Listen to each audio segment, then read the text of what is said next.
તો વાત કરીએ અમદાવાદની તો ધંધુકા તાલુકાના રતનપર ગામે પડ્યો એક જ મત।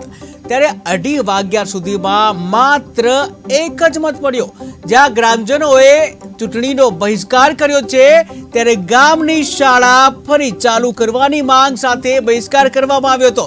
ત્યારે 318 मतमांथी 8 કલાકમાં માત્ર એક જ મત પડ્યો છે। ત્યારે ગ્રામજનોને સમજાવવા પ્રાંત અને મામલતદાર પોતે પહોંચ્યા હતા। ત્યારે ગ્રામજનોના પ્રશ્ને ચૂંટણી બાદ જરૂરી સહકારનું આશ્વાસન આપવામાં આવ્યું હતું। ત્યારે ગામમાં ફરી શાળા જે છે શાળા શરૂ કરવાની માંગ કરવામાં આવી છે કે જ્યાં ચૂંટણી બહિષ્કાર કરવામાં આવતા ફક્ત એક જ મત પડ્યો છે।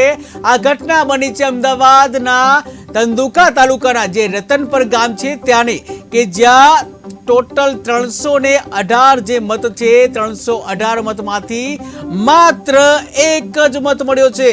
8 કલાક થઈ જવા છતાં માત્ર એક જ મત મળ્યો છે। સૌથી ઓછું મતદાન જે કહી શકાય માત્ર એક જ મત પડ્યો છે।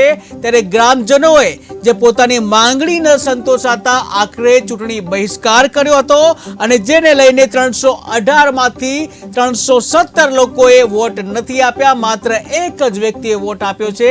ત્યારે હાલ તો ચૂંટણી બાદ જરૂરી સહકાર આપવાનું આશ્વાસન આપવામાં આવ્યું હતું। ત્યારે ગામમાં ફરી શાળા શરૂ કરવાની માંગ કરવામાં આવી હતી। અમારી આ શાળા 1.5 વર્ષથી નાના છોકરાઓનું ભણવાનું બંધ છે। 1.5 વર્ષથી આ નાના છોકરાઓને 3 થી 4 કિલોમીટર સુધી ભણવા કેવી રીતે અમારા છોકરાઓ જઈ શકે? એના માટે સરકારને અમે વારવાર રજૂઆત કરી, સત્યા અમારું કોઈ સાંભળવા તૈયાર નથી। પછી અત્યારે મામલતદાર સાહેબ આવ્યા, કલેક્ટર સાહેબ આવ્યા, બધાએ આવીને અમને આશ્વાસન આપ્યું કે અમે તમારી શાળા ચાલુ કરશું, એવું આશ્વાસન આપે છે। પણ છતાં અમે અમારા નિર્ણય અડીખમ છે કે જ્યાં સુધી અમારી શાળા નહીં ચાલુ થાય ત્યાં સુધી અમે મતદાન કરવા જઈશું નહીં। અમારી આ શાળા 1.5 વર્ષથી નાના